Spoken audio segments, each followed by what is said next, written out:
so, Mr. Penguin? A penguin is a bird that cannot fly. I am a man. I have a name. Oswald Cobblepot. We interrupt this program to bring you a special report. This is Cheapseat Reviews.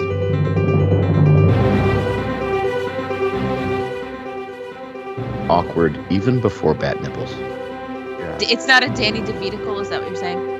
Because apparently that's what I'm in the mood for tonight, is skipping over things. Primarily Andrew.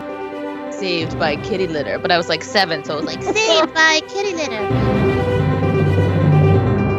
Hello, and thank you for listening to Cheap Seat Reviews, the podcast that explores the Hollywood film industry for the greater good. For the greater good. That, of the Christopher Walken impressions I've heard in my life, that wasn't the worst. Awesome. Yeah, see? Yeah, I knew exactly what you were doing. And it was great. This is episode 374. Tonight we're talking about Batman Returns. He has returned to do the stuff. I am Sean Allred, and joining me tonight is, well, I guess not Andrew, is Sam, the inventor of the Penguin Radar Vector. Don't we all have that, by the way? I mean, it's in my car. It's in my Jeep. Just so it's always going just to make sure I don't run over any penguins while I'm driving downtown Charlotte. Right. Yeah. So Sean. Yeah. If I wanted to kill you in an unusual way, I would certainly not throw you off buildings, because apparently people live way too many times jumping through windows and falling off tall places. Yeah. So. Yeah, I see that. Yeah, you're right. I mean, there's. Yeah. Building dropping is not fatal in this world. Not at all. It's a weird thing to say, but yeah. And making her triumphant return, her own return, Lauren returns. Is joining us tonight is Lauren. There's nothing cuter than a penguin with a rocket strapped to its back from the Beard Owl podcast. Woohoo! Hello. Oh my God. I'm so glad that you associated me with the penguins with the rockets strapped to their back, because that is one of my favorite parts of this movie. Well, I toyed. So we were supposed to have Andrew, and he's not here. We're not sure what's happened. We hope he's okay. Legit, we're not sure, but I'm sure it's fine. It's the end of the semester. He's working on his master's. He's moving into a new place. Life is insane for Andrew. But his middle name was going to be Andrew Holy Sexual Innuendo Batman. Thank you. It was so weird. It's so weird. Oh my gosh. It's been a long time since I've seen this movie. I had forgotten how many sex jokes and dick jokes and inappropriate touching and oh my God, licking of faces. Licking. Yes. I don't know if Tim Burton or the guy what wrote this was just channeling his inner 13-year-old horny boy, but good Lord. Oh my God. No, seriously. I actually was having a conversation with my brother earlier today, because we watched this a lot as kids. It was one of our favorite movies to watch, which we can get into as we talk this evening. But I said, dude, there were way more like sex jokes than I remember being in this movie. They must have gone over my head, and he was like, ha ha ha, yeah. Like, okay.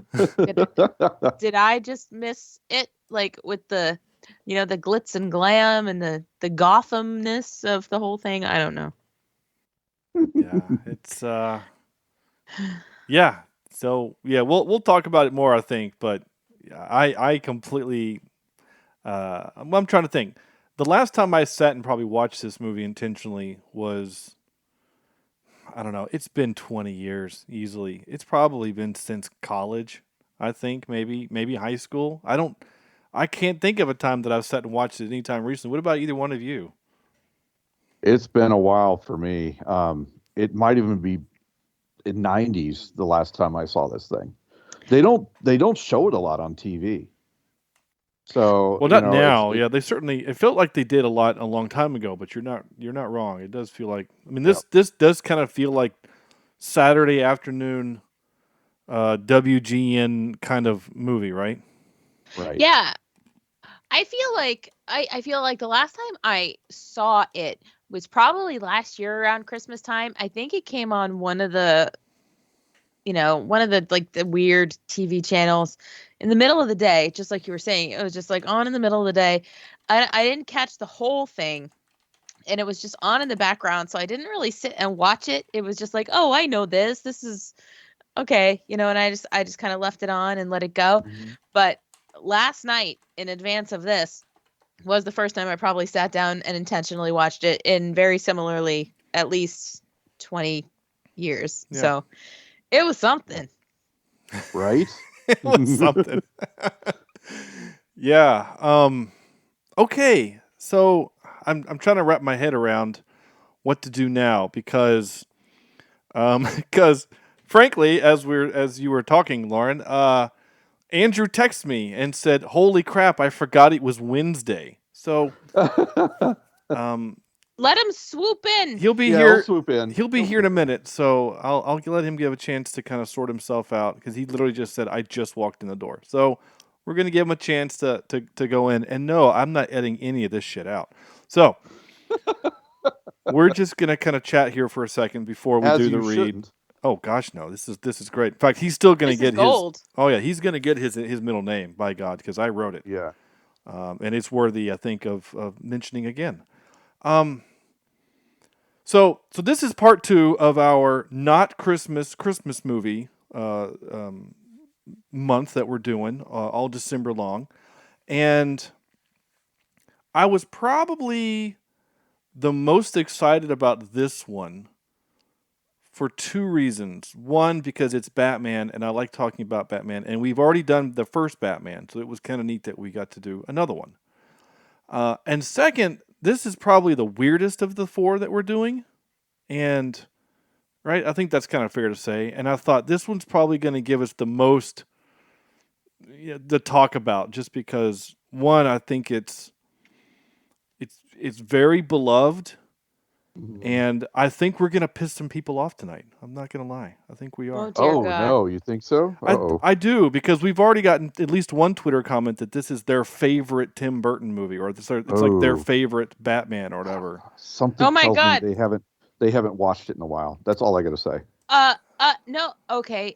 Are we gonna piss me off? I don't know.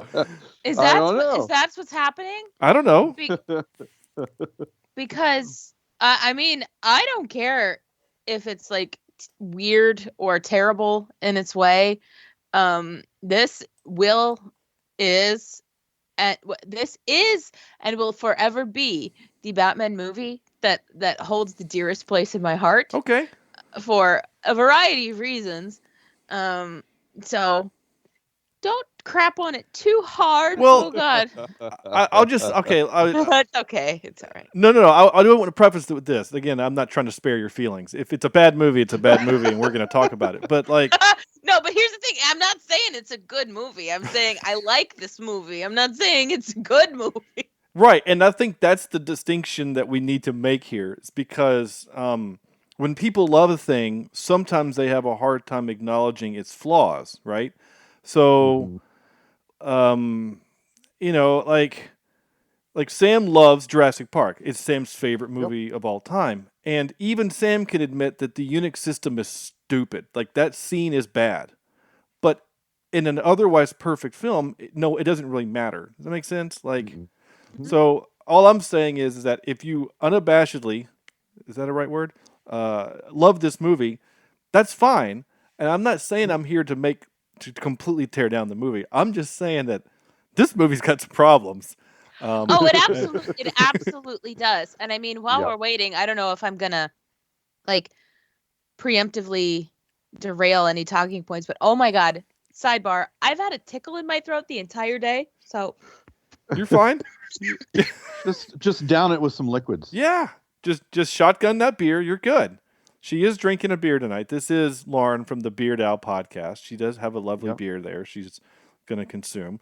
We'll just talk. It's fine. Look, I had a full-blown cold during our Star Wars month, and there were multiple times where the guys would have to just kind of vamp over, while I'm talking, where I'm supposed to be talking. So, it's fun when you're the host and can't talk because you're coughing. So you're fine. Yeah. Oh yeah, no, I know that is terrible, and it's weird. Like I'm not sick or anything. I think I must have breathed something somewhere at some point. I don't know, but anyway, it's that Florida air. did. You probably inhaled a mosquito the size of a bird or something. yeah. I mean at least the size of a bird. No, but I guess what I was trying to say was before I succumbed to this giant bird-sized tickle in my throat was that I feel like this particular Batman movie gives me very serious 60s Batman vibes. Yeah. In a lot of ways. And I know we're probably going to get there. No, it's fine. At some point. Yeah. But the one-liners and just how things are silly. I mean, it's darker. It's clearly way darker, but it gives me that same silliness that you can't not put on Batman. There's an inherent silliness to Batman that I feel like has definitely gotten sucked out in recent years, which makes me mad because the film and TV version of Batman has been silly since the 60s. And I'm fine with gritty stuff. I'm fine with stuff being dark, but there's such a thing as too dark and too gritty. And I feel like what happened with Batman Returns was an almost perfect balance of you've got this super dark aesthetic with this goofy thing that Batman has kind of always been. And it lives in perfect harmony as far as I'm concerned. It's just this to me, in spite of its flaws, or maybe because of its flaws, is almost what Batman should be, because Batman himself is not inherently flawless. And I think this particular movie could be the perfect version of Batman. And I realize that I'm saying a lot and people are going to come at me for that, but I don't care. I'm proselytizing right now, and that's okay. But I love this movie so much. It has 3 colors, right? Black, white, and red. There's 3 colors in this movie, and that's all there is. And a little bit of blue, which is the penguin blood, right? It's blue, right, or something. Well, yellow. You've got yellow. Lots of yellow in the duck.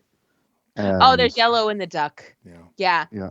But I mean, okay, it's black and white and primary colors. Primary colors. Yeah, you'd say primary. Yep. I give you that. So, I mean, because that's it. That's it. Because when if somebody says the phrase Batman Returns to me, in my head, I see Catwoman. And I see the black suit, the white face, and the red lip. That is this movie to me. Sure. Aesthetically. In colors. I'm talking with my hands, but your audience can't see that. Yeah. No, you cannot fault the look of the movie. I that was going to be part of my thing too, where the look is gorgeous in this movie. It just really is. It's that Tim Burton, but it isn't total Tim Burton to where it.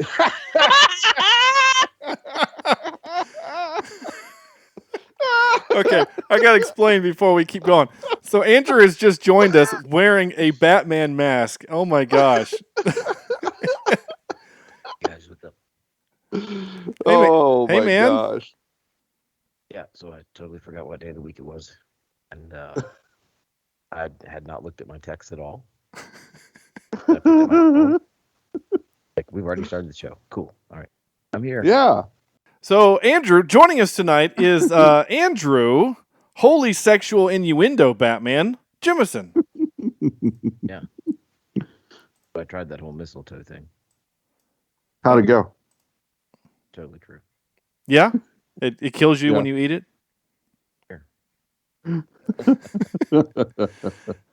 I hate to go technical, Andrew. But I can hardly hear you. Can you give me any more? Either Are we there yet? we're getting close. There you go. Yeah, I know Batman talks softly and kind of gravelly, but I mean, it's podcast- it's semi-hard. semi-hard to hear you. Yeah. Yeah. Yeah. That was a reference to this film. Yes. Yeah, I know. Yes. It was. Oh yeah. Which again, a reference that I would never have gotten before, and I was like, "Oh my gosh, he just made a erection joke." I clutched my proverbial pearls Yeah. multiple times upon my rewatch of this movie. Yeah.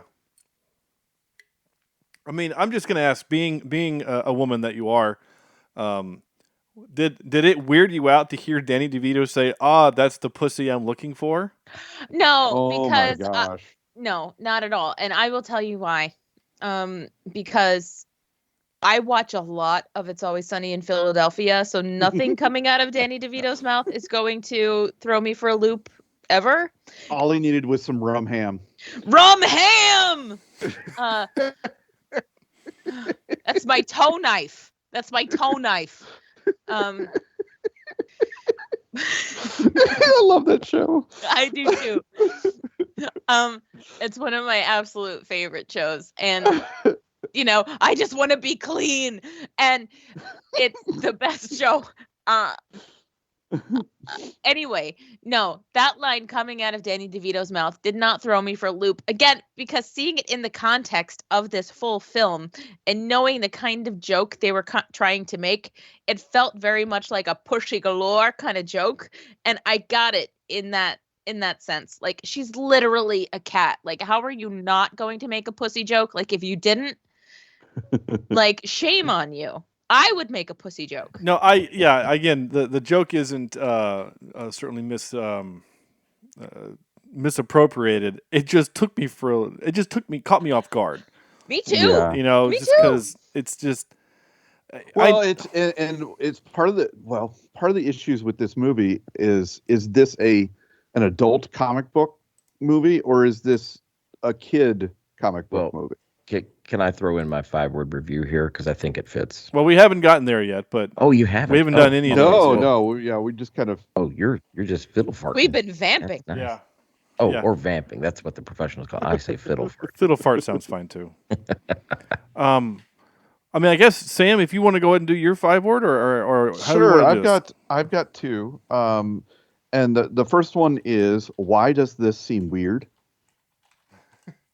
Right? So that would be my first one. My second one is, and I might get some crap for this, is beautifully bad storytelling.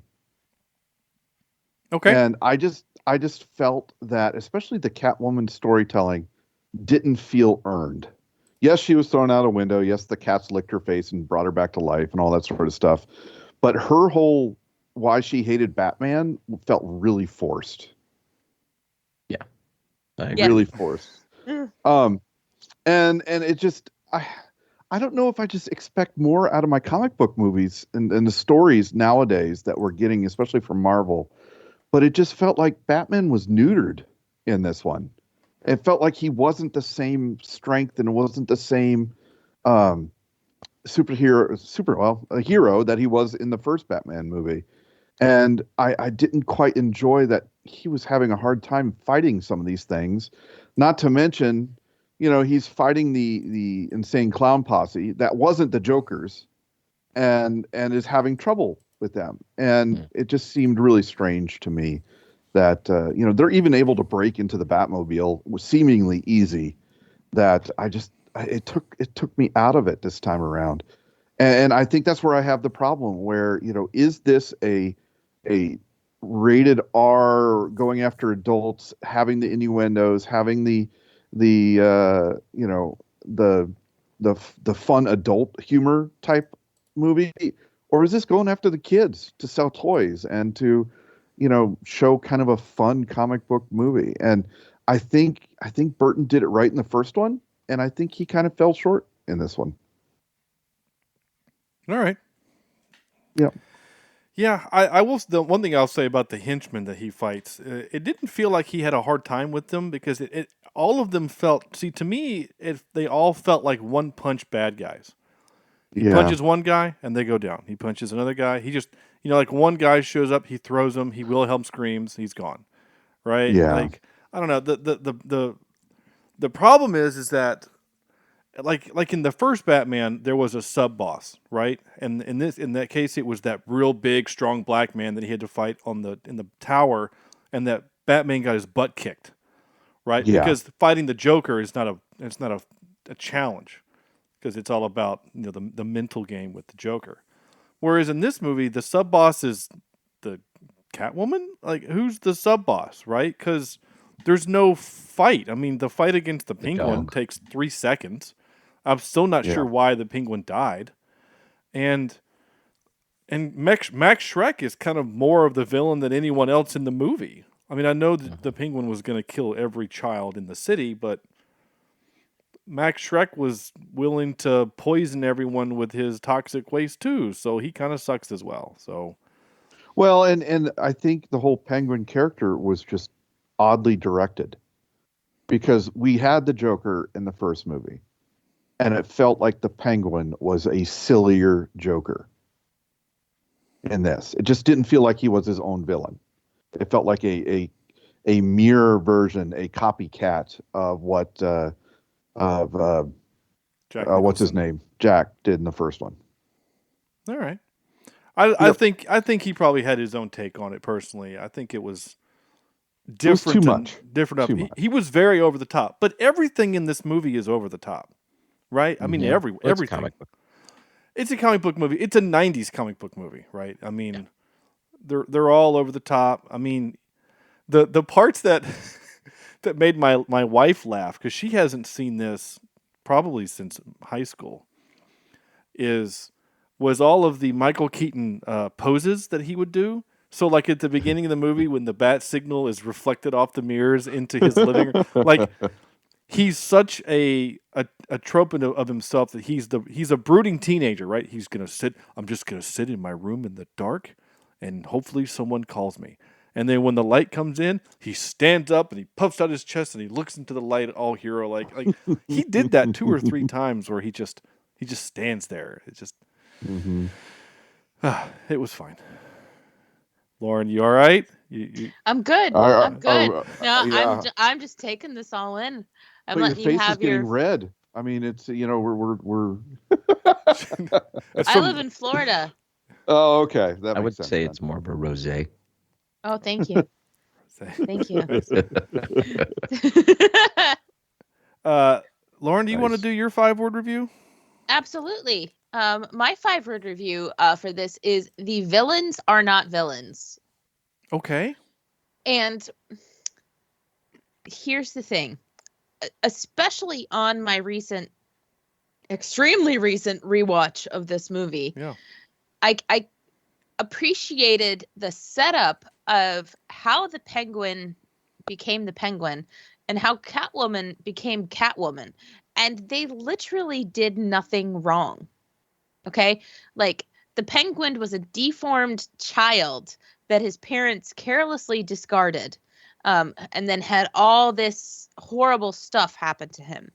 Selena Kyle was a put-upon assistant, and she couldn't stand up for herself, mostly to her detriment, because then Max Schreck, the only actual villain in the movie, pushes her out of a window to kill her.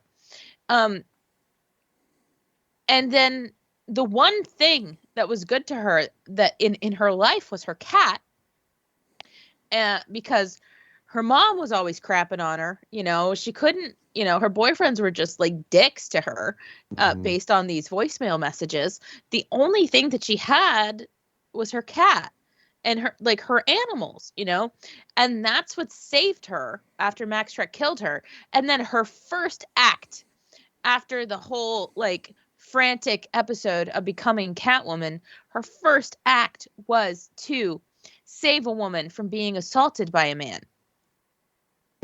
Yep. And then, Okay? and then It sort wa- of assault her too. But yeah. But not necessarily sort of assault her, but basically say, like, hey, stop waiting around for Batman to save you.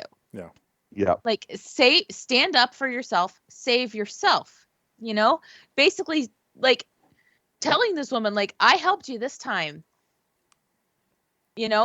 But this is not like a victim blaming thing that she's doing, but she's saying, like, look, have some more agency over yourself. There's not always going to be somebody there to pick up after you.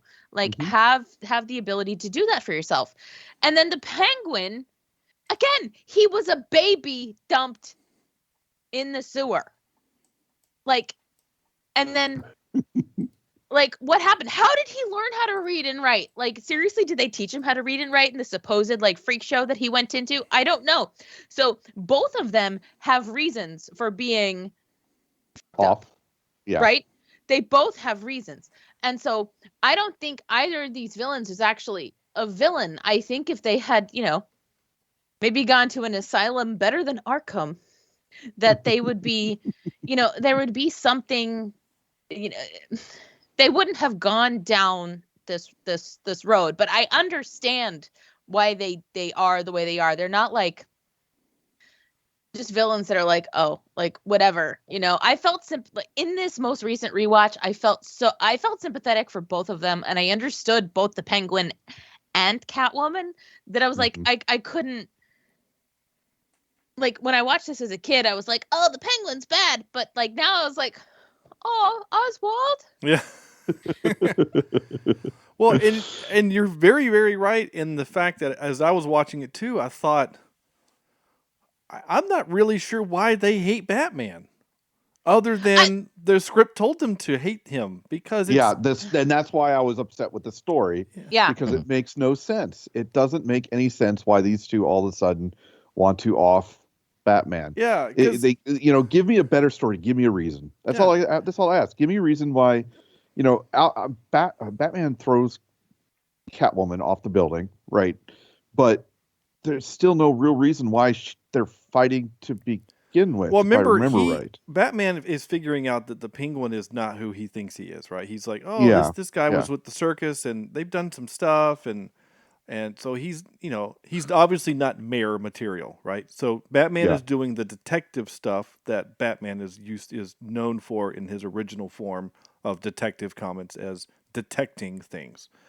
And so I kind of liked that part. And then, she blows up the Walmart there, the Shrek's Walmart, whatever it is. And then they have a fight on the roof. Not sure why, but because she felt she had to. And then he throws her off into kitty litter or whatever, which was a funny joke. Saved by kitty litter.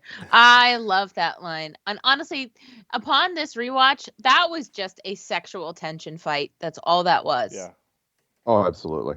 That's all that was. It was to set up the fact that, like, Batman and Catwoman are fighting, but Bruce and Selina are attracted to each other. Like, ooh, no, you can't see my napalm burn. No, I got stabbed. It's just, oh.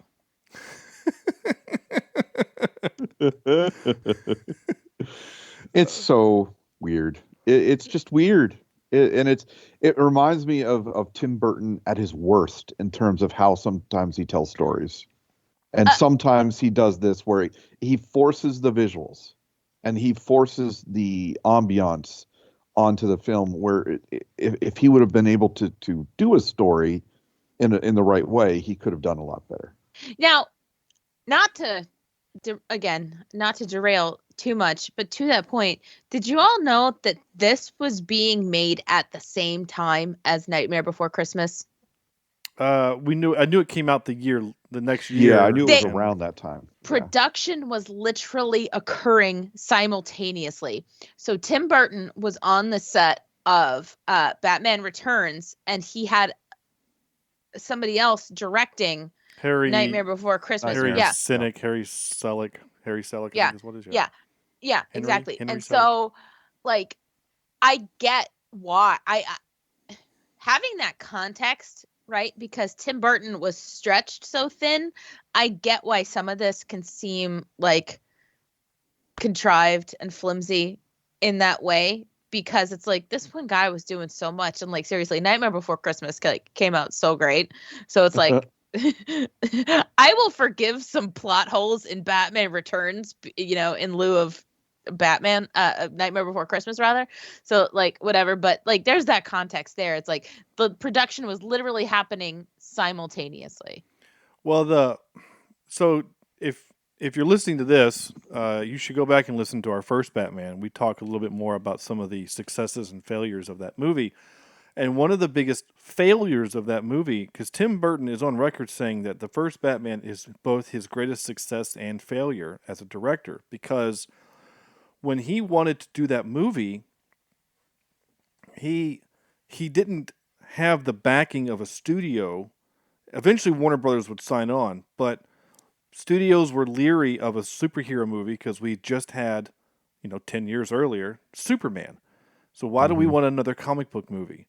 And that's really funny now. I know, right? Yeah, Now right. the studios are fighting over those. But at the time, no one wanted to do it. So Warner Brothers eventually foots the bill, and they film it all in London. So it wasn't even a Hollywood thing. It was all filmed in London. And there were so many producers and executive producers that were worried about this thing that there were lots of choices that he didn't get to make as the director. And the biggest example of that is the Vicky Vale in the Batcave. So that Tim Burton hated that scene so much that he makes fun of it in this movie. Mm-hmm. When he's sticking his hand in the fish tank to open up the door to the Batcave, he even says to, he has Bruce Wayne say, "Why did you let her in there? Like, who does that? I was in there working." And then, "Hey, Vic," like he gets to say the line basically saying F you to the producers that made them put that scene in the last movie. So I think to Sam's point a little bit, I'm kind of agreeing with you a little bit, Sam, is that Tim had more control over this movie than the other Batman movie. And I think that the last Batman movie looked and felt more like a complete story than this one. Yeah. And is it one of those circumstances where sometimes it's good for these visionary directors to have people that will say no around them? I don't know. I mean, Right? did he have no people when he did Big Fish? I mean, Big Fish is a wonderful film. Oh God, yeah. I mean, Cry every time. Yeah, there's so many other of his movies that I think I don't know. What I'll say is I don't know. I don't know what I'm going to say. What I am going to say is, Andrew, why don't you give us your 5-word review? Well, I have a few. Okay. No. Oh wow. So my first one is awkward even before bat nipples. Yeah. Thank you, Joel Schumacher. Yeah. I want to see the Burton DC universe. I know that's more than 5 words. Yeah, usually. But Ooh. Yeah. I want to see the Burton DC universe because I feel like maybe it's just because these are the first superhero movies that I really saw as a kid growing up. Superman was kind of before my time. I know Sam was like 20 already by then, but that was before my time. And so Batman was right in the middle of, I started watching the Batman animated series, and I think my parents thought I was old enough to watch these two. And hindsight, this one, maybe I was a little too young, but I was also young enough that I didn't catch a lot of the sexual innuendo. Okay. Even though I didn't notice it, and I knew that there was some tension there, Well, I mean, heck, the scene around the bed, scented or unscented. Right. I'm like, oh, gross. Yeah. Right. Yeah, it's just gross. Okay. Still better than some of the new Batman movies. And then back when Batman was Batman. So there's a lot of nostalgia associated for me with these films. Yeah. And what you're saying about it being the plot holes and not good reasoning, and it's all very true. But I still like this movie. Yeah, we were talking about that earlier. Thank where, you. It could absolutely have problems. But it's fun. And that's what I'm saying too. I'm not going to devastate this movie in my reviews, and when we get to the top, out of 10. but it does have flaws. It's Jurassic Park in Batman form, right? You know, some people, this is a favorite movie of theirs, and nothing can do any wrong. But just like Jurassic Park, there's issues. Well, I think that the Lost World analogy works just as good, right? It's the sequel. Yes, Lost yeah. World is an okay film. It has some really great moments, and then there's some dumb stuff. Yeah. You know, Gymnastics. I knew you were going to say it. Yeah. This is my favorite Batman movie. Okay. Is it really? Okay. Yeah. Let's just do this real quick. Even with the new dark. I don't like them. Dark I Knight? don't care. No, I haven't seen most Oh of them. I don't even care. Nope. Wow. Nope. I saw a couple of the first. I think I saw the first two. I saw the first two. Batman Begins and then Dark Knight Rises, or Dark Knight. Yeah. I saw the first two. But seriously, like, this is what Batman is in my mind, and I don't want to change it. Like, and I'm not the kind of person that's not like open to change and all this kind of stuff, but I don't want to change this, right? I don't like how dark and like super gritty Batman is getting. And my brother is a much bigger Batman fan than I am. He's the Batman guy, you know, but I come from a Batman household. Like my parents have had several beagles, like dogs, over the years, and they have been named Bruce Wayne, Jack Napier, Oswald Cobblepot, Commissioner Gordon, Alfred Pennyworth. You're like people. And then right. So they're on Alfred, and then they have Victor Freeze, and am I missing one? Oh crap! I'm missing one of my parents' dogs. I know it. Which character in Batman destroys everything? That's the one I should have named my dog. Dark Side. Freaking dog. Yeah. Alfred, Victor, Poison Ivy. Harvey Dent. Harvey. Where's Harvey Dent? Harvey Dent. Harvey Dent. So yeah, I mean they're all boy dogs, but like we've always every beagle that has been in my parents' household, and this has been going on for a very long time, has been named after a Batman character. Okay. You know, go ahead. Sorry. No, I was just gonna say, and the other thing that I wanted to add was the Halloween after this movie came out. I was 7. Okay. I was Catwoman from this movie for Halloween. My brother, who was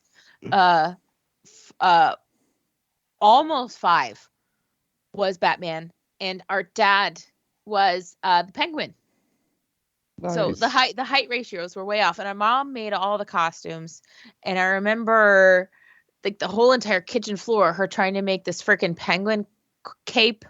Like she had it all sprawled out, and like she did a great job with the whole thing. Like my Catwoman costume it was the first time I ever wore lipstick, you know, and like I had the nails and stuff, and I went saved by kitty litter, but I was like 7, so it was like saved by kitty litter, and it was so great. And so I have so much like personal like connection and love for this movie that I can't hate it.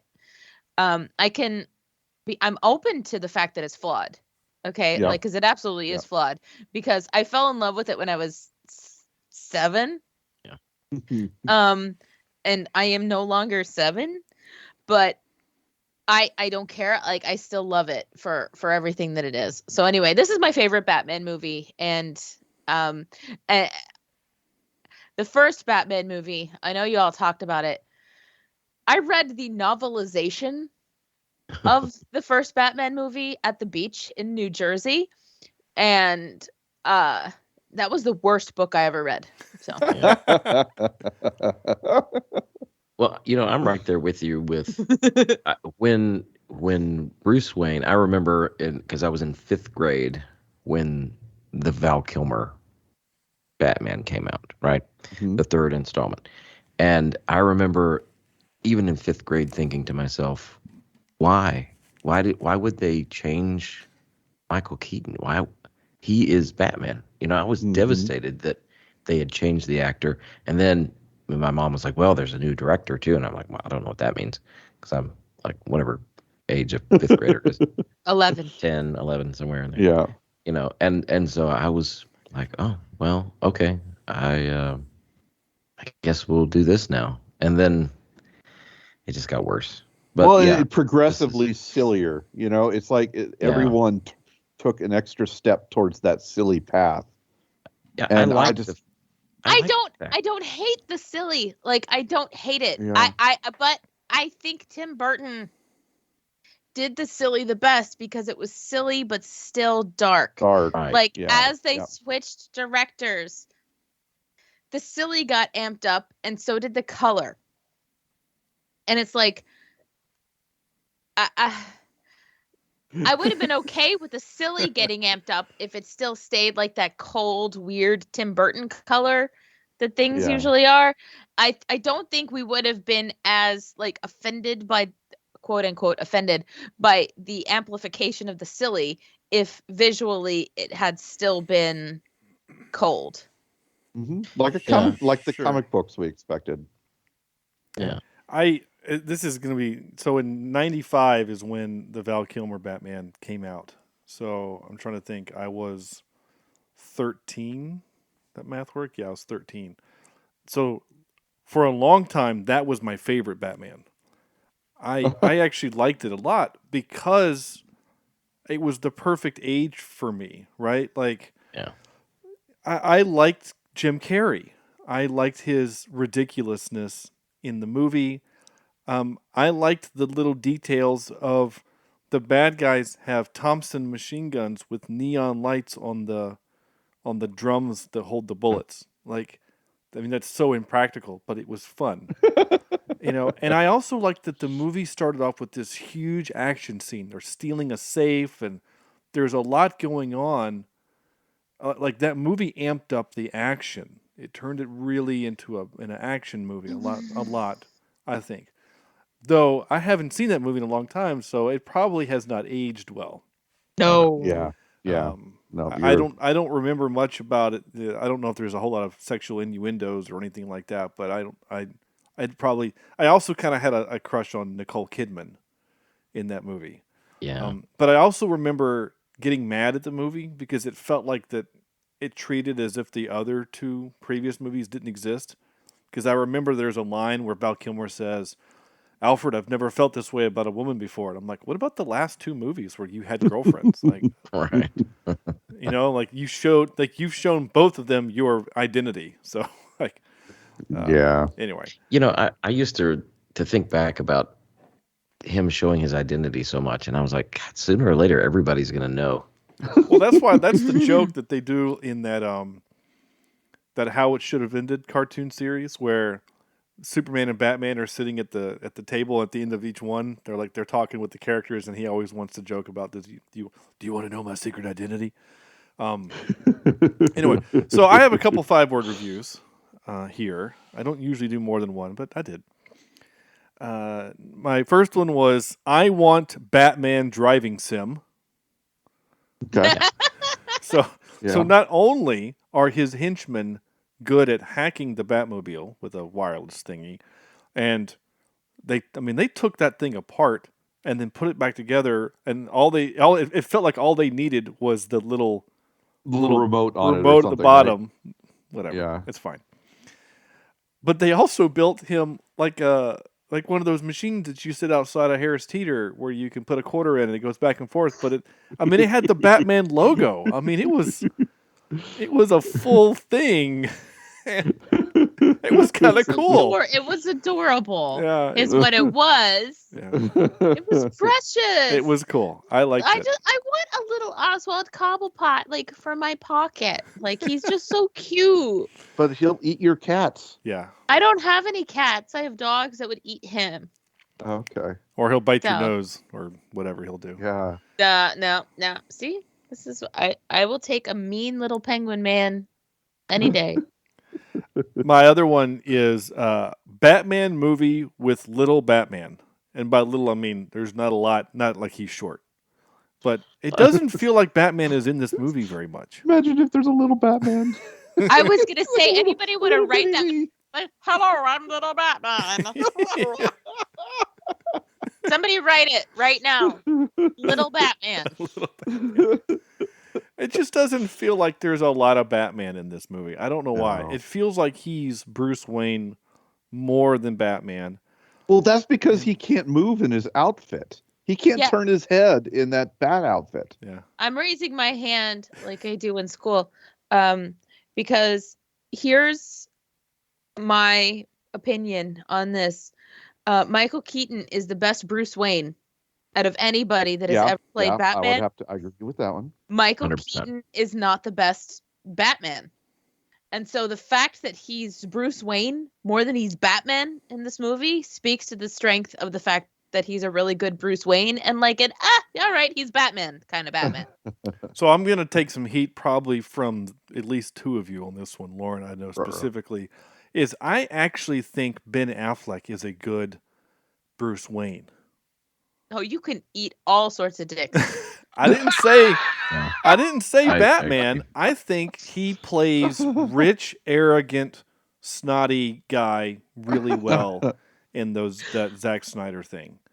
And but again, there's charisma that Ben Affleck does not have the charisma that a Bruce Wayne should have. I get I that. agree. His teeth are too small.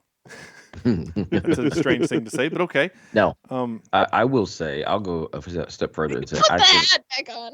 yeah, I did.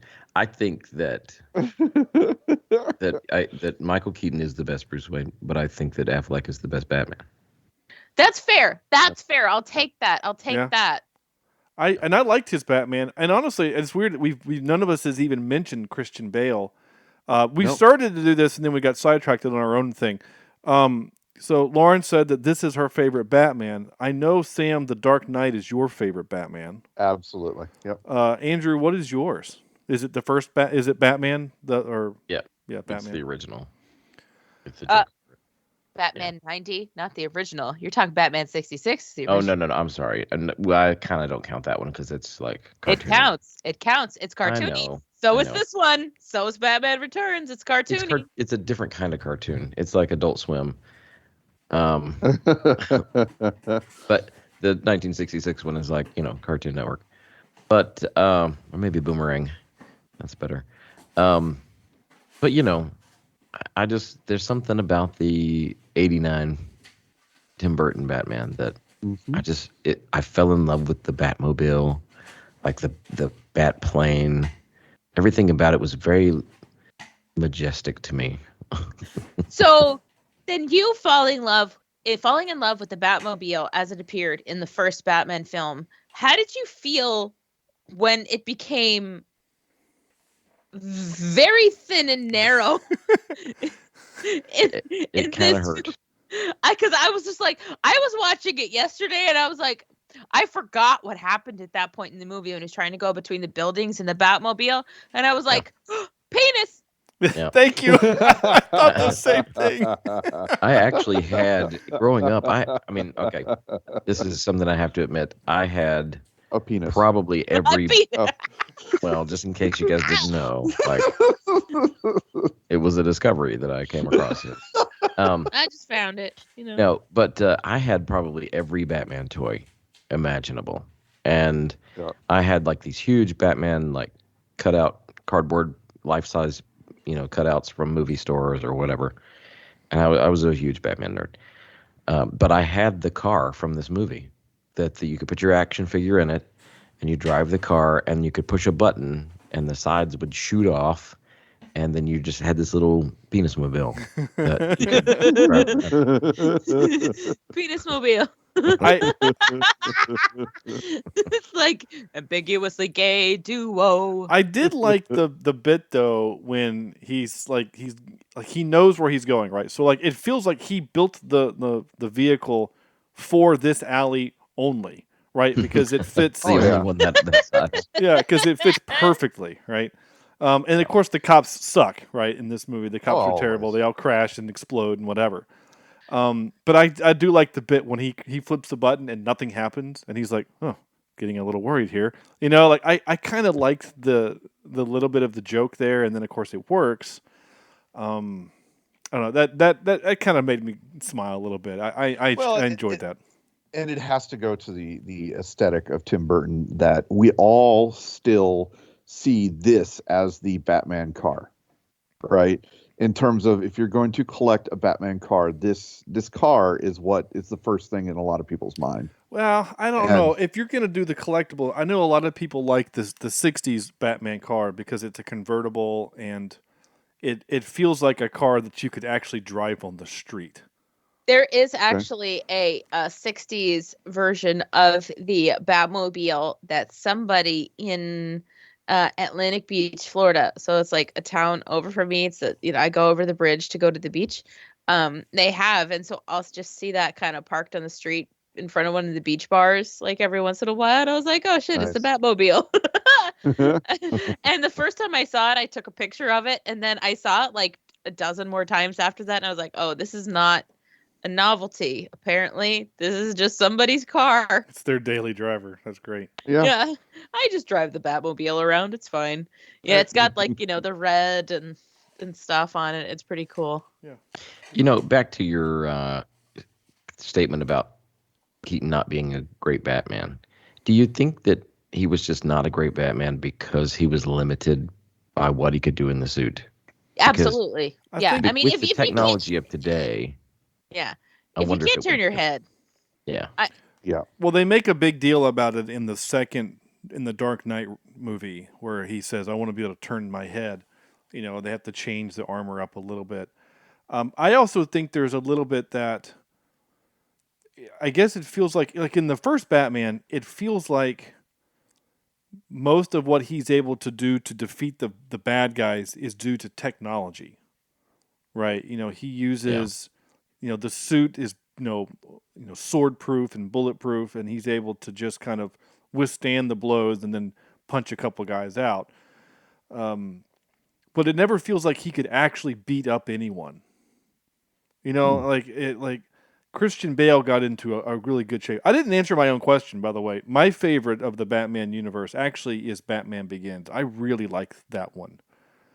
Before the super gravelly voice came in, it wasn't as dark as they would eventually become. It feels kind of real-ish, like it feels lived in and kind of real. I like Liam Neeson. I like the world building that one does. So that's my favorite one. But I also love the '89 Tim Burton one too. Anyway, but I don't know what I'm trying to say. Here's what I am going to say. I have some notes on this movie. I have a lot of notes, and we've been kind of talking about some of them off and on. There was one that I wanted to mention real quick, and I can't remember what it is now. I'm looking for it. I did laugh. Oh, okay. This was the first time I remember seeing, this movie starts doing the thing where Batman starts putting Batman on everything. We're not to the egregious level where George Clooney pulls out a Batman credit card. Yeah. Right? And says, I'll never leave home without it. Like he's literally doing a commercial in the movie. I love that, and I don't care. I think that's hilarious. Well, it's funny, but ironically, right? Or something like that. Like it's not, it's dumb is what it is. George Clooney should never have done that role. But I did laugh that he has a Batman CD player, and then he freaking scratched it. Oh my gosh, I laughed out loud on that part. It cracked me up. Eric, and my wife says, "You can't do that to a CD, right?" I said, "No, you can't do that." Random picture time. So, listener, pull up the pictures on IMDb. Go to picture number 77. Here we go. Out of 296. This picture, and as I always do when we have our podcast, I search through the screenshots. This is a picture, and I just want to see if you know what it is. Now, if you just watched the movie, you probably do. But I don't know, why this picture is here, because it does nothing to let you know anything about the movie. But again, it's number 77 on the roll of pictures. 77. Okay. Oh, yeah. It's just it's a photo of her dollhouse before she spray paints it. Yeah, it's just the inside of her dollhouse. Like, why is this on the roll of pictures from Batman?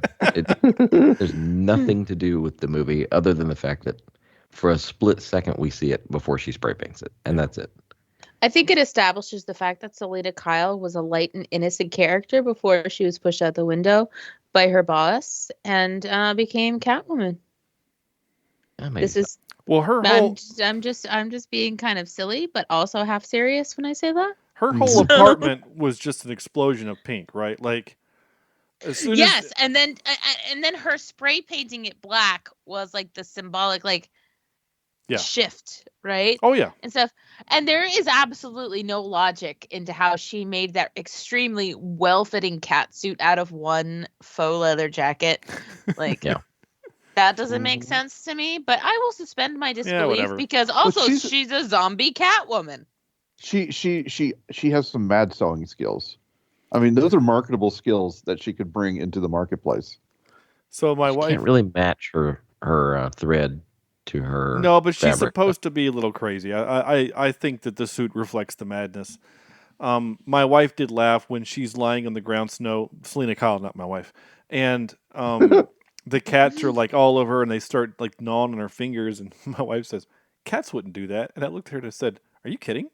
She said, "What?" And I said, "It's like proven science that cats will eat people way before dogs." And she says, Oh yeah. Yep. She says, Yep. "What are you talking about?" And I said, "Let's say that we don't have kids, right? Tomorrow, you and I die. We don't wake up, right? Pipsqueak is eating us in about 3 days. You know, Peanut will go, she'll go several more days before she starts. She's like, Pipsqueak wouldn't do that." And I said, "She absolutely would. At that point, we're just meat. You know, if we can't provide her with food, then we are the food." I think I broke Sarah's heart a little bit, but the cat will eat us.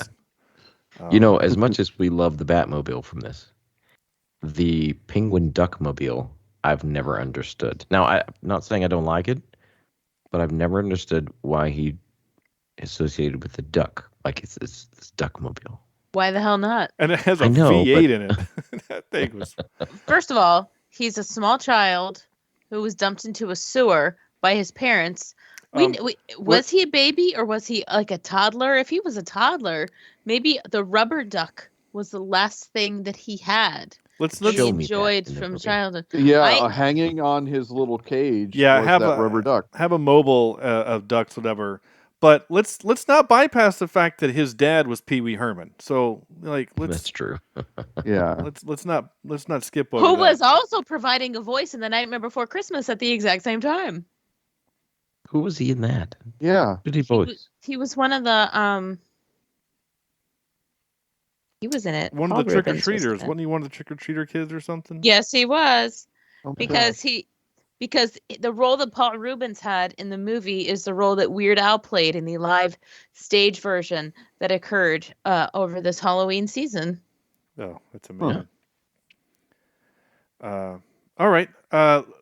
So we've talked about symbolism several times in this episode so far. So let's talk about the most obvious symbolism in the movie, and that's they go to a masquerade party, and the only two people in the room not wearing disguises Yeah. are the two people who wear disguises, as their not day job.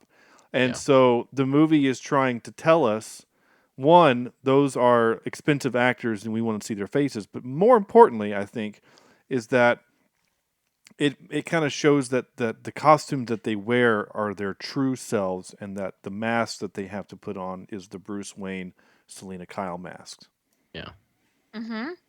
And I don't know if you're going to pull this into that whole thing, but absolutely, with the Batman and the Catwoman kind of being their true selves, a foreshadowing of the Catwoman occurs in kind of her final conversation with Max Schreck before he pushes her out the window, where Max Schreck is talking down to Selena Kyle, and the shadow of her glasses on her face forms the shape of a cat eye. Oh, that's cool. Yeah. I never noticed that. I paused it yesterday and I literally exclaimed, "Holy shit, it's a cat eye!" And yeah, so I did like that whole like back and forth, and I was like, no, it is. That has to be on purpose because it's like the same shape cat eye of the mask that she ends up making, and that can't have been because I was thinking like, God, that shadow's weird on her eyebrow, and I was like, wait a second, I know what that is, Catwoman. So you mentioned these are lots of A-list actors, right? I mean, these are some big name people here. Yeah. Who do you think? Sorry, puberty. Who do you think did the best job in this movie? Because I have two actors in this movie that I think were probably the best. Okay, that's an interesting question. I'll say my favorite, my probably two favorite performances in the movie would probably be Christopher Walken as number one. I really buy him as the evil CEO, whatever. I don't know. I also really I was enamored whenever Michelle Pfeiffer was on camera. And not just because I think she's pretty, but just because I think she's a really good actress. And I don't know, just everything she does, I was in for. So that'd be my two, if anybody has something different. I think Danny DeVito crushes this. Yeah. I mean, nobody else could be Penguin. I agree. He owns this. He is the Penguin. I didn't like it. I didn't. I just didn't like it. I thought he was over the top. That's the point. That's the point. Like, he's just so ridiculously over the top. Like, I love it when he's in like that one piece outfit and there's that weird like flat penguin butt like behind it, like the body that they had him in was so weird. Like, Danny DeVito already has kind of a weird body. Like, I'm sorry, Danny DeVito, but like he already has kind of a weird body, and they made it weirder, and then they emphasized it, and like he just owned it with those like pointy teeth and the face and the fingers and that flipper trick, Yeah. And it's like, oh, he owned it in the over the topness because he was raised by penguins. He has no social skills. You're allowed to be over the top. I 100% agree, and that was one of mine that I was going to say. The best role or the best performance in this movie, one of them, because, like you said, when I see Danny DeVito, I think Penguin. Right? We've never seen an iteration of the Penguin character on screen before that he is this much a penguin. Mm-hmm. Oh, I see what you're saying. Right. Literally a so penguin. much a penguin. Literally, I mean, with the flippers and just everything, the cartooniness of his character, I'm okay with. It is a little over the top, but I think he does so well. I mean, he is a fish out of water, no pun intended, in this world, and he plays it well. He bit into a raw fish. And a nose. And a nose. And a nose. Your nose was bleeding right out of your... Oh my God, it was so good. It was so good. And he groped that one woman, too. Yeah, well, that was... she's dead now. Oh. That actress? Yeah. Oh, that's sad. Oh, dear. Okay. Which one is that? Oh my God. The beauty pageant lady? No. Oh no, the beauty pageant lady's not dead. The one in the campaign office. She was on Saturday Night Live. Oh, that's right. Yeah. Oh, really? Yeah. She looked familiar, but I didn't know. Like, I'm on the credits list. There's someone named Voting Woman, but that's not her. I don't think so. All right. No, because that's the woman he puts the pin on. No. So we're Somehow magically that button stays on her. Well, if you grope her boob enough, I guess it'll stay on there. I'm trying to think. I'm trying to say who she would be. Not Snake Woman. Penguin campaign worker. Yeah. Let's see. You've got Christine Rose. No. Jen. No. Ooh, that one. I think it's Jan Hooks that played Jen. Jan Hooks. Thank you. Yeah. Oh, I'm looking for her. Okay. That was 100% Jan Hooks. Yep. So, Sam, who would you think your best performance in Her this name movie? is Jen. Who would I think would be the best performance? Yeah. I would go with Michelle Pfeiffer for sure. I think Bruce Wayne's underutilized. Yeah. And I didn't, and honestly, I didn't like the Penguin, only because I felt like it was a repeat of what we saw in the first movie in the Joker. Yeah. So My other that one, would- I said I have two, and my other one is Alfred. Alfred's awesome. Yeah, he's great. I love him, this actor, and I'm so glad that they kept him through those first 4 movies. Even though it was kind of weird because nobody else was the same.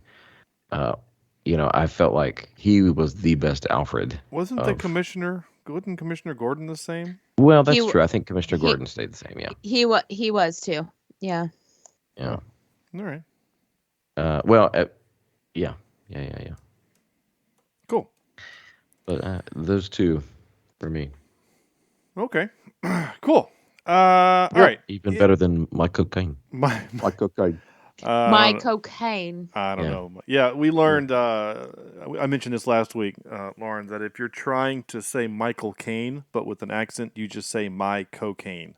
Yep, that's one of my standbys, baby. Nice. My cocaine. My cocaine. I was looking through the cast. We do have a couple of Star Trek connections, which is cool. So we've got what's his name? My guy. Which I can't find him for some reason in the oh no, where'd he go? He's great. I can't think of his name. Holy crap, I suck. Oh, Doug Jones. Doug Jones is in this movie. He is called Tall Clown. Oh, Thin Clown. Mm-hmm.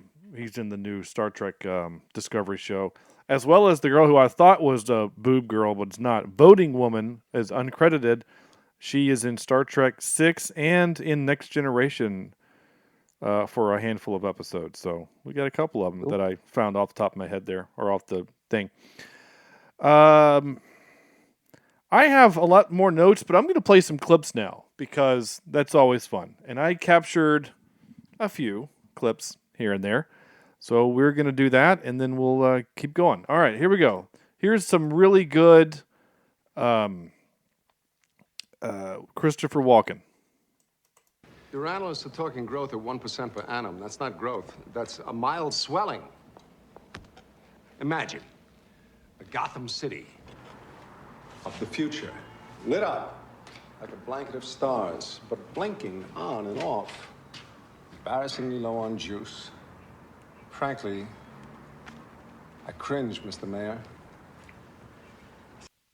Yeah, I like it. I like it when he said things. I really did.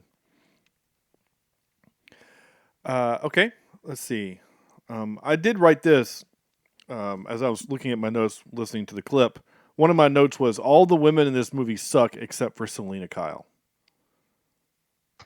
Yeah, pretty much.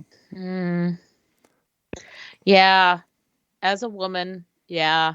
Yeah. I mean, they're all kind of terrible, And yet they're supposed to be Catwoman's supposed to be bad, but she's not. She's not really, and there's no reason for her to be.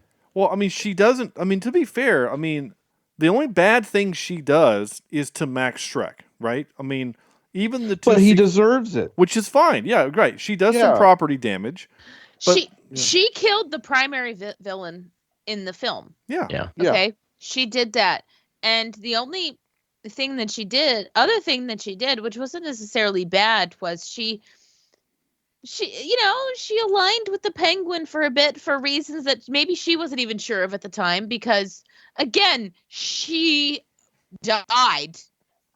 Right. Okay. And came back as this thing that was not herself. So maybe it's taken her a minute to settle into whatever this new Catwoman thing kind of is.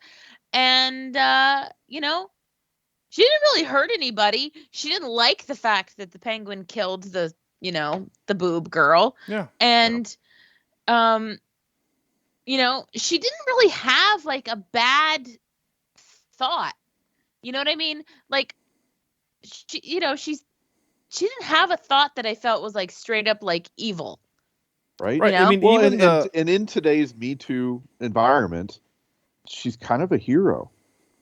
I Yeah. mean, honestly, because she's taking things into her own hands, and people who have abused her are getting their just desserts.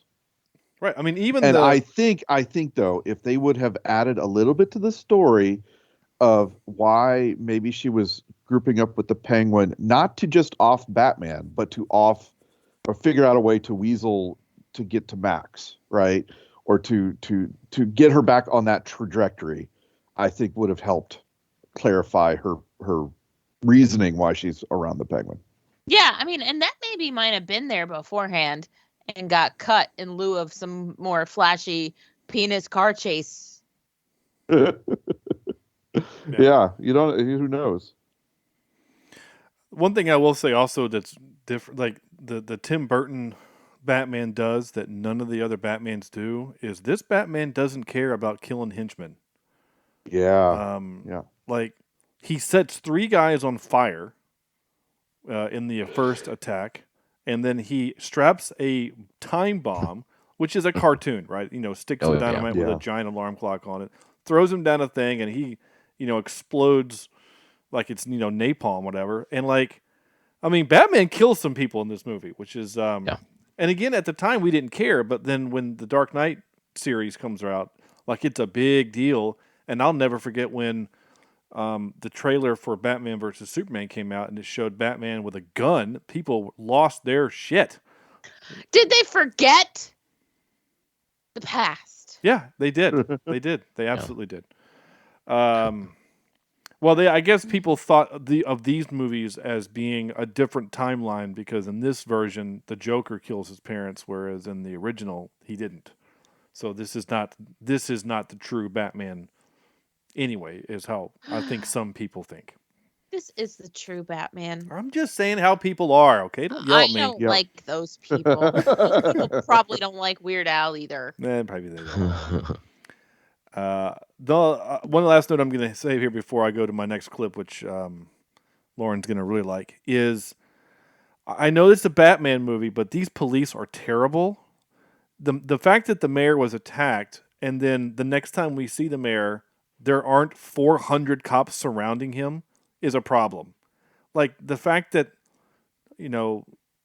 gymnastics mime can come in and just take the baby out of the lady's hand and then jump down the sewer or whatever. Like there should have been 1,000 cops there. It's the mayor of the biggest city in the world.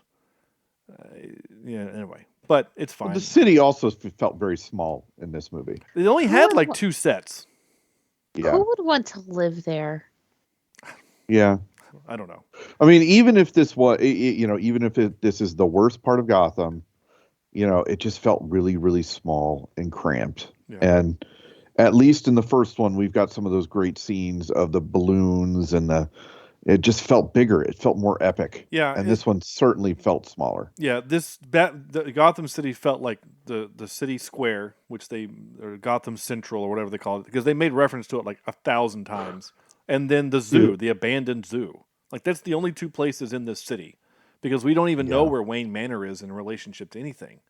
You know what I'm saying? And I think that could be partly because of how it was filmed and where it was filmed. Yeah, it could be. It just felt like the first movie, which had a lower budget and more constraints, felt bigger than this movie, which had a bigger budget. That's the weird part. But my God, that zoo was creepy. But cool. All right, here we go. Here's a little bit of Miss Kitty talking. I don't know about you, Miss Kitty, but I feel so much yummier. Yeah. Yummier. So I don't know if you guys saw me kind of looking around the office here. I have somewhere, I can't find it. I was hoping it was within arm's reach. We were talking about Catwoman in some of the original other characters. Burgess Meredith, by the way, the guy who played the original Penguin, was asked to be the dad of the Penguin. He was supposed to be his dad, but I think he got sick or something. Like he couldn't physically be on set, so they asked Paul Rubens to step in. but I have He somewhere. was significantly younger. Yeah, well, yeah, exactly. Right. Um, Yeah. And coming off of that whole Yeah. jerk What's he off doing scandal. over there? Yeah. What's he doing in that hotel or Well, movie theater? This is like right near the Pee-wee's Big Adventure. Like that's why he and Tim Burton are pals and all that stuff. So Yeah, but it was after that and after the I got arrested. Oh, Like, this was the first thing. Yeah, because I had a Pee Wee Herman lunchbox at one point, and then one point my mom said, "No, you can't take that to school anymore." And I said, "Why?" And she goes, "Because Pee Wee did a bad thing with his Pee Wee." And Yeah. and I'm like, I don't know what that means. And then I remember this being the first thing that he did post public jerk off. Oh. Yeah. Oh. In July of '91, he was arrested for indecent exposure in an adult theater in Sarasota, Florida. You go into an adult theater, it's all going to be indecent. Yeah, that is true. Yeah, what else do you expect? Decency? I don't. Yeah, I'm okay. All right. Here we go. I can really get into this meta stuff. It's not about power. It's about reaching out to people, touching people, groping people. Groping people. I'm not mad at him saying it. I'm mad at the line. Like, I feel bad that they made Danny DeVito say that, but I don't. No, if you need to watch some Sunny, and it's I always haven't- Sunny because you're he not says right. some things in there that are much worse. well, I'm sure, but I haven't, so that's fine. Okay. If you put this in your movie, I am going to record it. And that was a very apparent Wilhelm scream Oh in my this God. movie. Definitely. Yeah. I mean, it is front and center in that moment. Yeah, it's big. Let's see. Let's see if I can. Here's another one, and another one. There you go. That's all the. That's the ones that I have captured. I probably have more. Yeah. Just those ones I was able to- Can we talk about Elfman's music in this? Oh, sure. In terms of elevating this movie to astronomical levels, especially the intro. His music, it was like a breath of fresh air listening to it again. It's so good. It is just so good. Yeah, I bought this. I guess this was one of the first CDs that I ever had. I think. Wow. Oh yeah. Yeah, it's Or I even had a CD player. it's great. This score is really, really good, and it's amazing. Which is crazy because I love the first one, but what makes this one so, in my opinion, I think this score is better than the original because he does what we talk about, what we give so much credit to John Williams for, and that is he takes his theme and builds on it. So like you get to hear, we get the main Batman theme, but then the Penguin kind of gets his own theme, and the music sounds cold. It's really interesting how you can get a cold feeling from music, but it's so I think clever. One of the greatest duos of all time is not Batman and Robin, but Elfman and Tim Burton. Yeah. Burton. Yep. I Totally agree. agree. I agree. They both have that just weird sensibility that just seems to work, right? It's just that dark and kind of creepy and but not in a way that's scary. It's kind of a fun creepy, right? Mm-hmm. Yeah. Yeah. So, I do need to buy some of this music. I don't have this one in my list. I just have the original one. I don't have any from this, but I need to. Okay. And he was doing this again simultaneously with Nightmare Before Christmas. Well, much like they both were. And I'll admit, and my wife and I, we both kind of pointed out, there's moments in this movie that sound a lot like Nightmare Before Christmas. There's a moment when I'm trying to think of what the part of the movie. I think it's when the Penguin has died, and we're getting the pallbearers. It's almost the exact same as Jack's Lament. when he's sad that he got shot out of the sky, and then he realizes, no, I am Jack the Pumpkin King. I mean, I understand he's writing it at the same time, and I understand that it's the same dude, so you can borrow from yourself a little bit. And it didn't take anything away from me. It was just more like, there's the music, it's like this. Were you gonna say something, Lauren? Sorry. Nope. I'm rolling with it, man. All right. And why do we feel so bad? I'm sad with the penguins as they're taking him away, right? Yes, because It's they're just- it's innocent. like, oh. They're innocents. Those Yeah. penguins with those little packs packed on them and stuff. Like, I'm sorry. Like, if there's anybody you're gonna feel bad for in this movie, it's the goddamn penguins. Yeah. Yeah. even if there's small people in outfits, right? Shuffling care. their way. Well, through the some of water. them were. I'm sure that's what they are. And I don't care. It took me a long time to realize that. I guess I was just rummaging through some trivia about this movie a couple of years ago, and I didn't know that those were actors, like people in those really? penguin costumes. Well, there are Emperor penguin. Yeah, there are actual Emperor penguin there. So you had animatronic penguins, you had penguins who were actors in costumes, and then actual penguins. And the trivia about the actual penguins is kind of great. Like there weren't any Emperor penguins in the United States at the time. So they had to fly them from, I think, a zoo in London to... So a penguin is not a flightless bird. Yeah, they got to fly in a refrigerated airplane. They were fed, fresh fish every day. Like, those penguins were treated better than most female actors in Hollywood.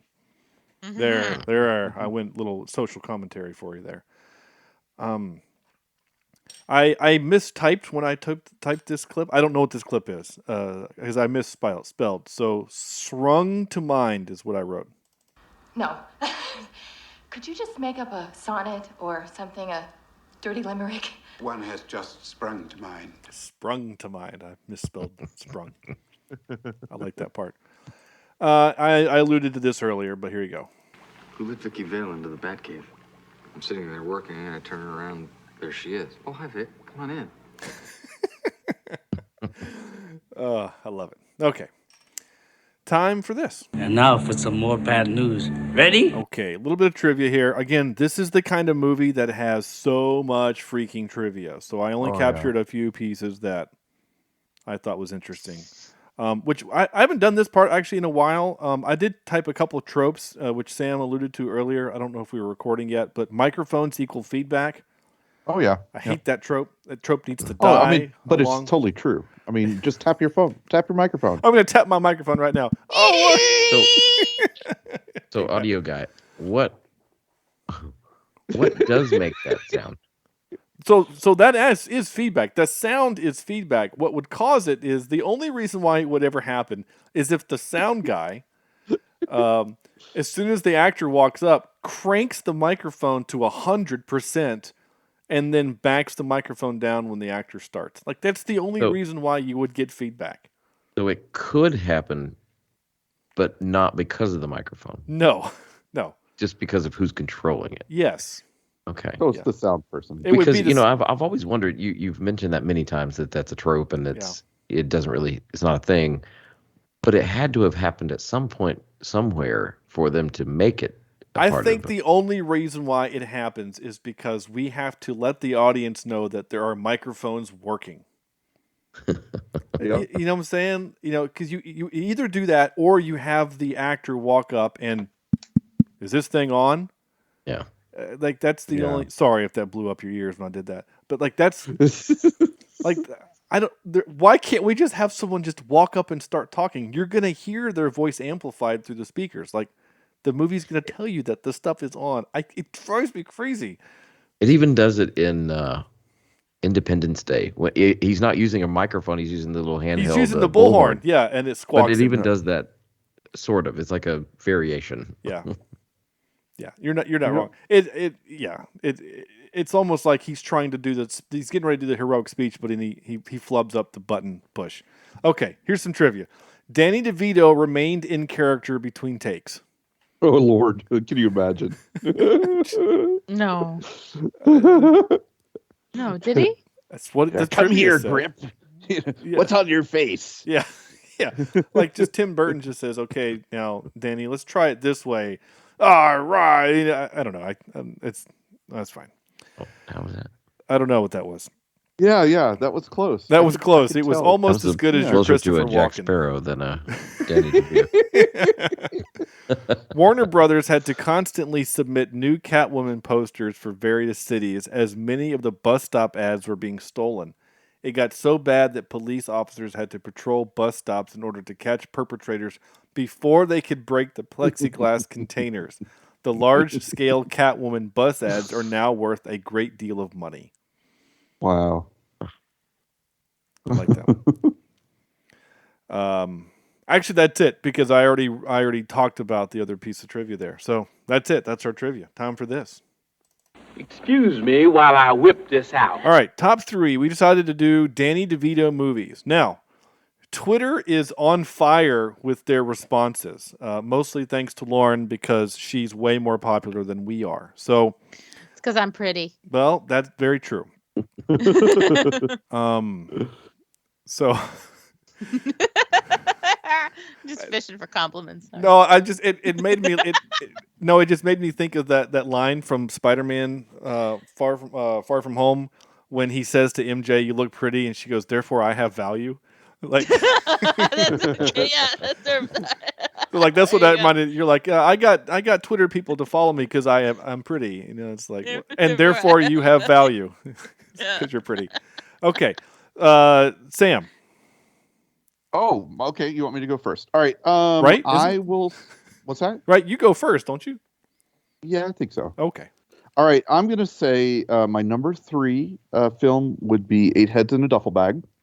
Okay. My number 2 would be his work in that movie. in Lethal Weapon. He's And doing then Joe Pesci movies. The best movie would be Home Alone for sure. Okay, yeah, you're doing. See, ladies and gentlemen, for the main reason why this joke is funny is because not that long ago when we did Blade, you made the joke about Joe Pesci being Blade. But the best part is that when you said Joe Pesci, you did a Photoshop mock-up of Danny DeVito as Blade. So that led me to think that you didn't know the difference between Danny DeVito and Joe Pesci. Oh, you mean I did the wrong person? Yeah. So either Sam thinks Joe Pesci is one of the stars of It's Always Sunny in Philadelphia, and that Danny DeVito was in My Cousin Vinny or something. I don't know. Right. Yeah. Well, no, but for real, my real list. I've got Get Shorty at number 3. All right. I've got Romancing the Stone at 2, and Twins at 1. All right. Mm-hmm. Yep. Lauren. Not going to be super original here, but I'm going to put Hercules, the Disney movie, at number 3. Yeah. I'm going to put I'm sorry. I'm going to pull from the one that we just talked about here because it literally is in my top 3 Danny DeVito movies. It's fine. Batman Returns is number 2. We'll allow it. And thank you, because like honestly, I had it's so high up for me, I can't not. And number 1 is Twins. Yeah. Okay. The Because triplet apparently is in production. No. Yeah. Okay.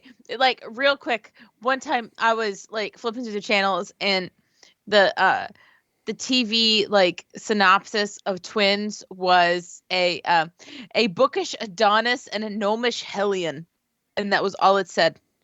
All right. So I thought that's Twins. All right. A gnomish Hellion. I do myself next, right? Yeah, it's my turn. Okay. That's what she said. You sure. do yourself. Big Fish is number 3. The Lorax is number 2. And number 1 is Romancing the Stone. I love him in that movie. He's so funny. Yeah, that's my 3. All right. Twitter, like I said, is all over it. So. All right. Andrew's. It's all a Twitter. What? Andrew's list.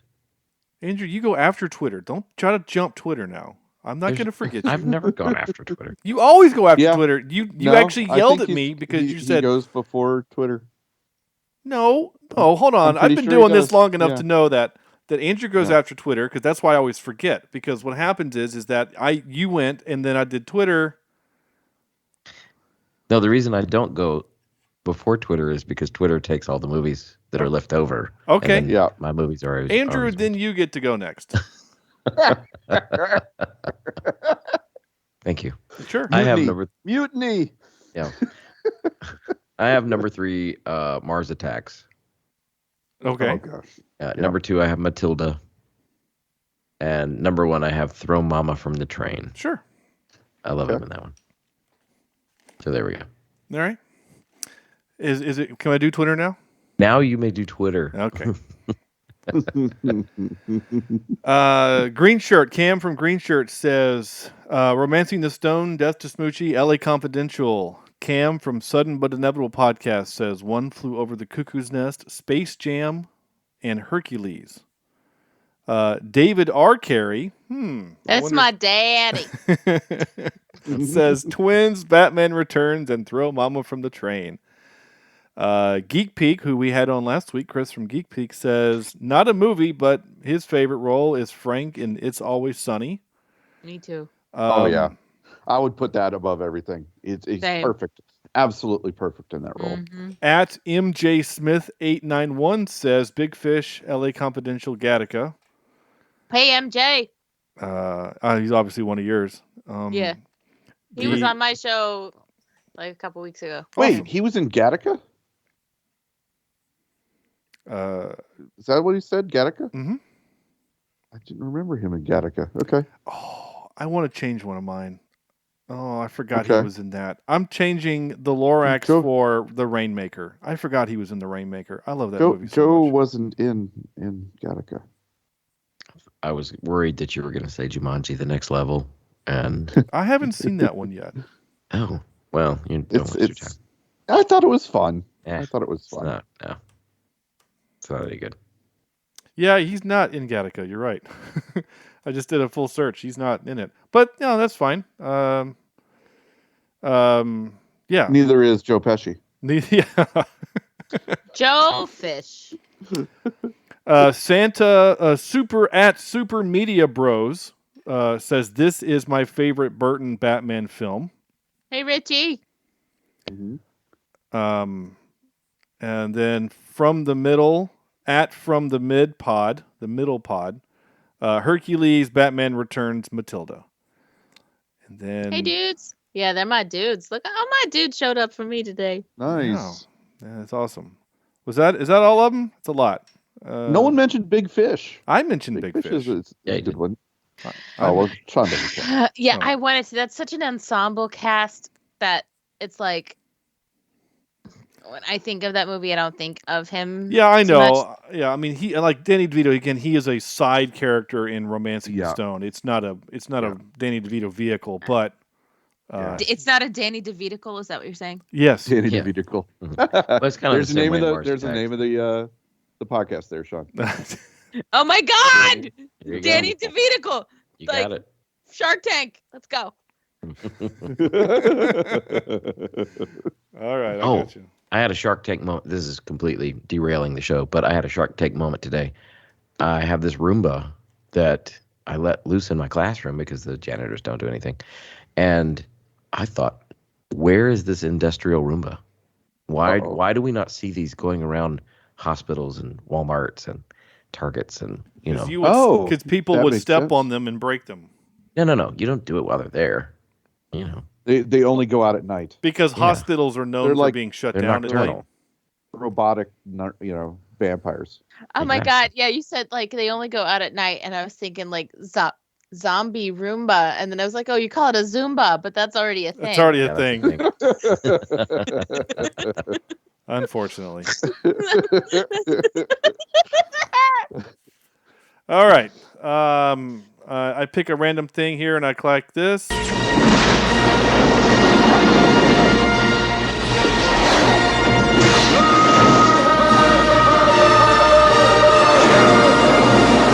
There you go. This is time for our was quite a long one. That was a long clip. I Yeah. didn't mean for that. What I meant to do actually was to click on our. I forgot to do top 10. I skipped over top 10 because apparently that's what I'm in the mood for tonight is skipping over things.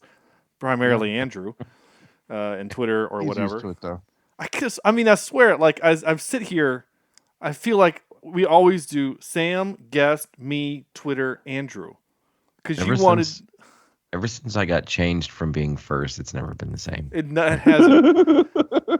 It's something different every week. You'd think the guy that was like edits the 100 podcast episodes would ago. know what the order is, but apparently I don't. Right. So we're going to do this instead. Wait, what's supposed to happen? This is where we're going to give this movie a score from 0 to 10. Andrew does go first. Flaws in everything, I still like the movie, and so I'm gonna give it let's say 8.4 out of 10. Okay. 8.4. Sounds good. Lauren. Kid me would have given this a 10. Adult me would give it like an 8.4. So adult me, current me, whole self, I'm going to go 9. Wow. Okay. 9. Because I don't care. It's Batman Returns. Sure. Sam. Music is great. Story is not. Visuals are great. Dialogue is not, in my opinion. I got to give it a 6.72 out of 10. Ouch. Okay. Yeah. Sorry, guys. Don't apologize. It's your opinion. Whatever, man. Okay. I have some butter I can put on my burn. Okay. It's middling. It's something I would not seek out, but I'd watch it if it was on. So yeah. All right. So I'd listen to the soundtrack any day though. We did the first Batman. Episode 83 was the first Batman that we did. Mm-hmm. I didn't realize it's that long ago. It doesn't feel like it was 6 years ago that we did it. Back in the last decade. I gave it a 7.375, that movie. Wow. That seems low, honestly. That does seem low. What did we watch before it? The Family, the mob movie, The Family. Okay. Interesting. All right. Yeah. I don't know. It just, that seems low for me. I don't know why. Now, what did I grade it? Do you see? Yeah. You gave it a 7.5. Okay. So now I'm going to have to go watch it to see if maybe my memory. Yeah. Chad gave it an 8.5 and Corny gave it an 8. So, yeah. Okay. 7.375. Well, based on that grading, I feel like I have to give this, I can't go higher than a 7.25 because I like that one better. Yep. I just think you're old curmudgeons. We'll never see our guest again. Lauren just gave me the double bird. You're just old and crotchety. That's all this is. Yeah. And it's fine. I had a good time watching this last night. My wife and I, we were having a good time. We were laughing at parts. This is a good time.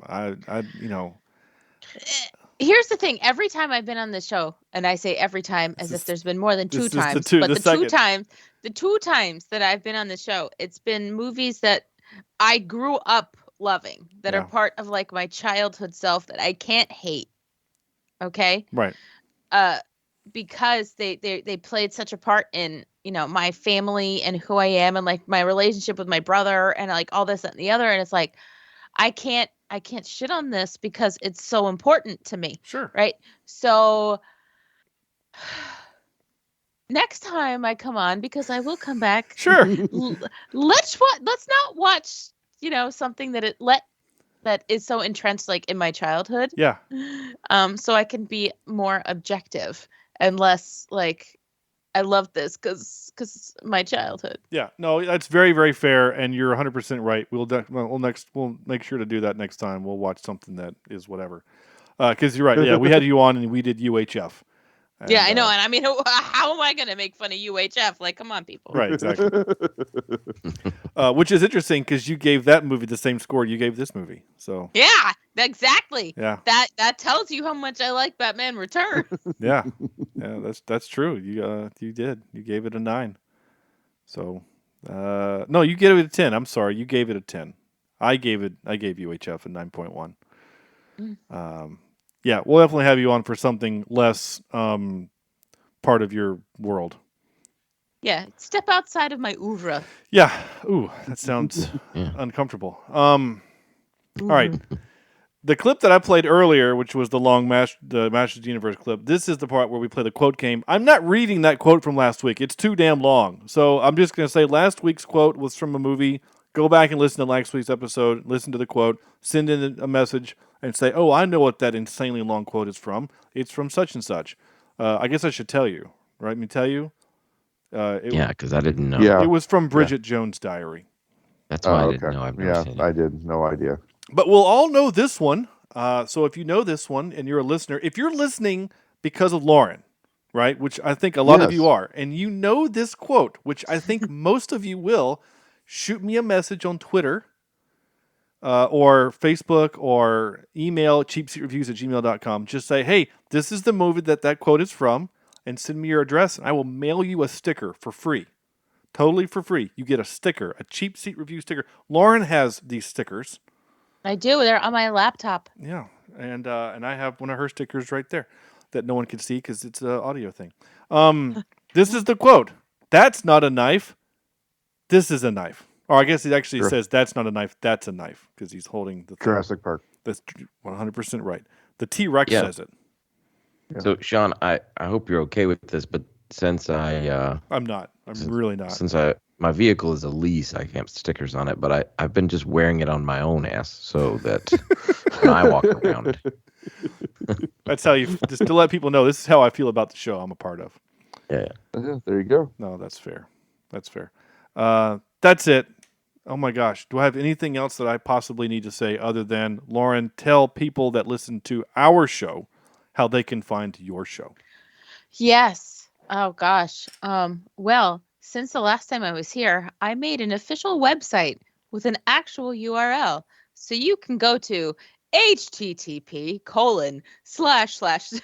it's beardowlpodcast.com. So that's beer like the drink, the letter D, owl, podcast.com, beardowlpodcast.com.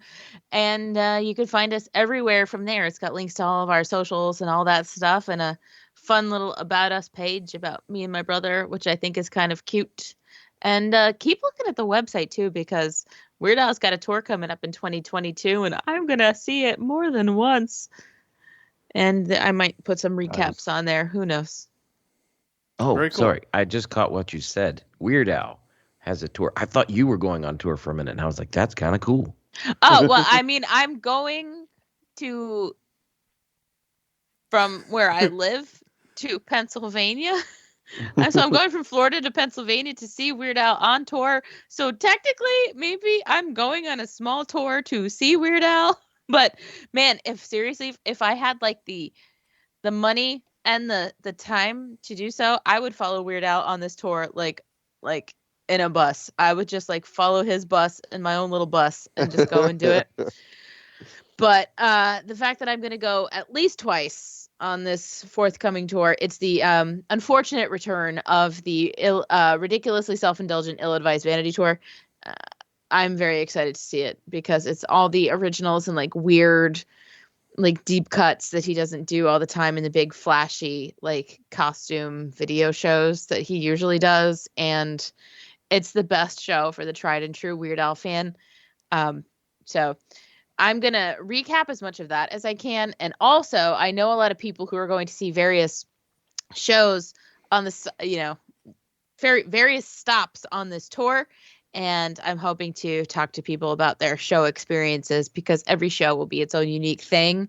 So, if you can't get to see a lot of it, check out the Beard Al podcast, over the course of 2022, because I guarantee that people are going to be rehashing these transcendent Weird Al experiences. Awesome. Cool. And while you're at her website, you can buy some cool merch. I'm wearing one of her shirts right now. I'm wearing one of your cool merch now. Yeah. Also, Awesome. got my Cheap Seat Review shirt. Right on. I'm waiting for it to get real nice outside to take like some like cool like hip model picture for you. Yeah, that'd be awesome. Because I've got a Absolutely. hat and sunglasses and everything. I can look real cool, but not when the weather is what it rained all day today. Sure. So. Yeah, I do have to brag. I was very excited and just kind of I don't know what the word is, but like blown away. One of our listeners wore our shirt to San Diego Comic-Con. Cool. Yeah, that was super awesome. So she took some pictures there wearing the Cheap Seat shirt. I wore mine to Target. That's awesome. I appreciate it. We lost listeners. Just Yeah. Well, especially with the bumper sticker that you've got on you and Yeah, well, I'm the trying way to do they what I could can. see it. On your bumper. Yeah, I have to do what I can. All right. That's it. Next week we are doing Ghostbusters 2. We're doing Ghostbusters 2 next week. Looking Boston, forward. New York. Yes. Well, they are in New York, and I'm sure somebody gets lost. Rick Moranis gets lost, I think, in that movie at some point. No. Oh. It is Vigo. Okay. That's the show. Thank you guys so much for listening. Cheapseat.com. No, cheapseatreviews.libsyn.com is our website. We are not cool like Lauren. We don't have our own. Well, technically, cheapseatreviews.com does exist, but it doesn't help you because It's kind of like a ghost town. it kind of is. A little bit. I can help you with that. Whoa. Okay. There are cobwebs on our website. Yeah. It's a cob website. Well, It's a cob website. Oh my nice. God. Is that like a Cobb salad? I don't know. Okay. At CheapSeatCast is our Twitter. Follow us there. That's where I do pretty much all of my communicating right now. Facebook, cheapseatreviews@gmail.com. Like I said, sticker game. Just send in a thing and I'll send you stickers. It's easy as that. That's going to do it. I have nothing else to say. So on behalf of Lauren, Andrew, and Sam, this is Sean saying thank you so much for listening, and we'll see you next week.